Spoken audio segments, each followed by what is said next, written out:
Thousands of civilians rushed to shelters. What happened that night not only shook Israel, but also sent a sharp message to the world. This conflict has entered a new phase.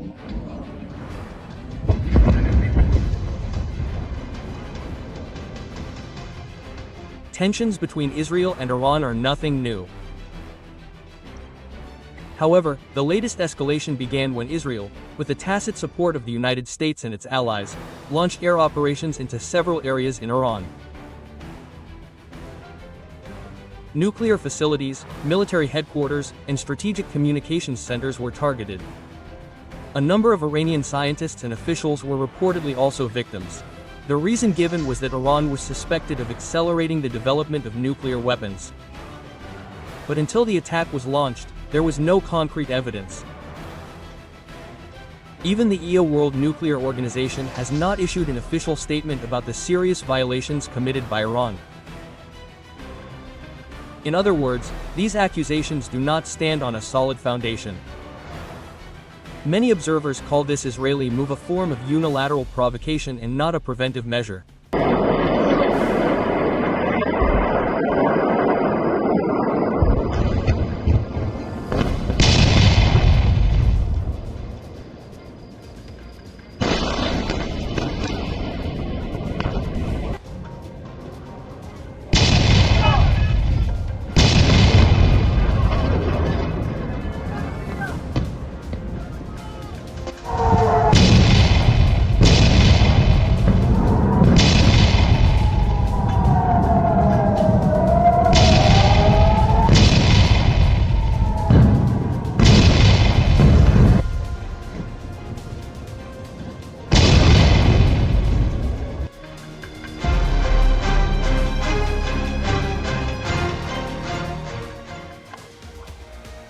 Hours after Israel launched one of the most aggressive airstrikes on strategic sites in Iran, the world wondered how Tehran would respond. It didn't take long to get the answer. That night, Israel's air defense system was forced to work beyond its limits. From western Iran, hundreds of missiles and drones were launched simultaneously towards the heart of Israel. Tel Aviv, a city that has long been considered a symbol of economic strength and stability, became one of the main targets that surprised not only the number of projectiles fired, but also the speed and scale of the coordinated attacks. This attack was carried out without the approval of the international community. The tyrants also called it open aggression. And responding to it is their right to defend their sovereignty.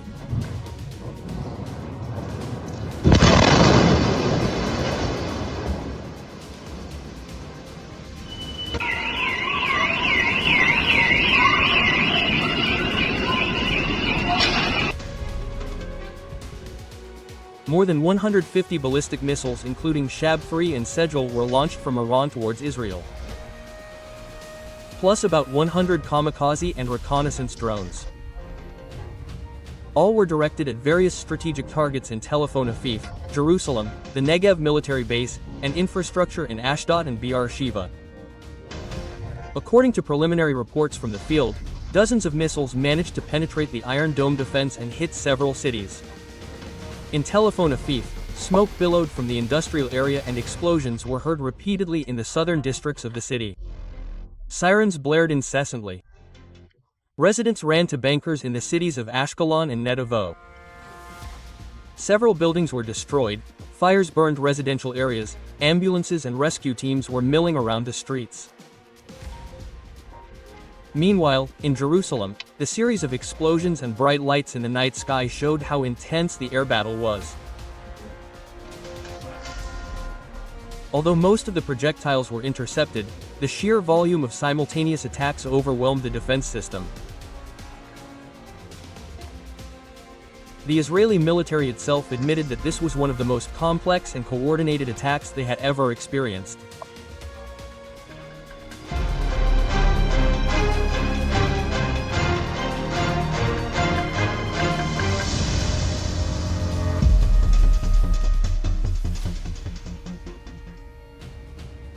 In an effort to respond to this attack, Israel deployed all its best air defense systems from Iron Dome, David's Sling to Arrow Trig.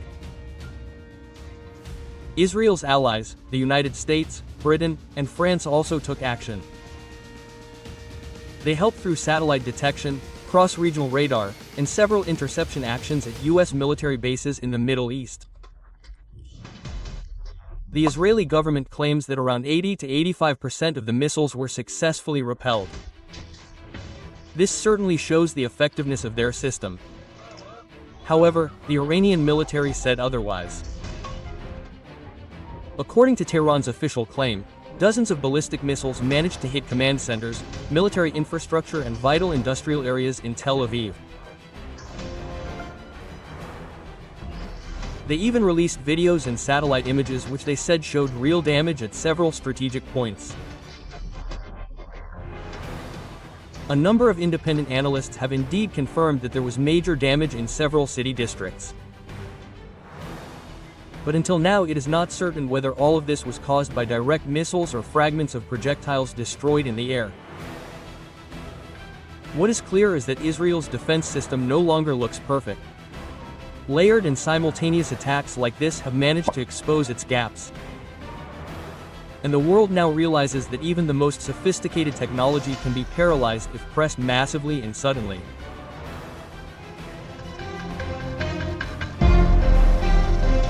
The UN Security Council immediately held an emergency session.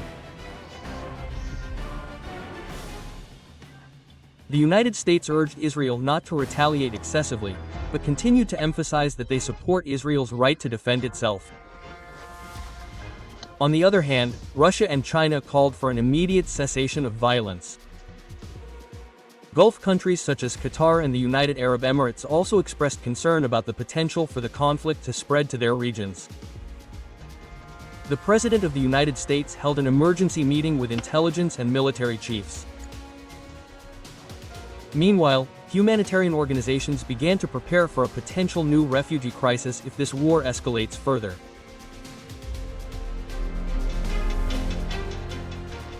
This attack proves one important thing. Iran now has the ability to strike long range with dangerous accuracy and volume. They are able to design complex attack schemes, combining drones, missiles, and high-volume saturation that is enough to disrupt enemy defense systems. For Israel, although most of the missiles were successfully intercepted, the psychological effects and strategic losses were still felt. And going forward, the pressure will come not only from Iran, but also from Hezbollah in the north or other Iranian proxies in Iraq and Syria. In other words, high-tech asymmetric warfare has begun.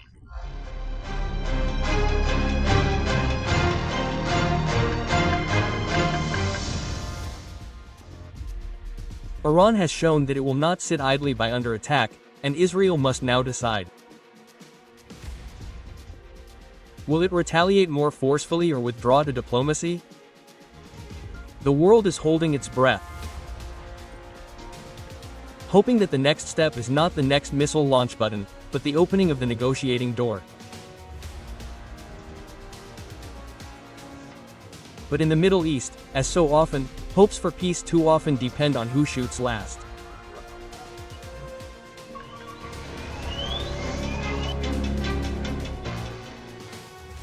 This video is presented for educational and informational purposes based on facts and balanced analysis.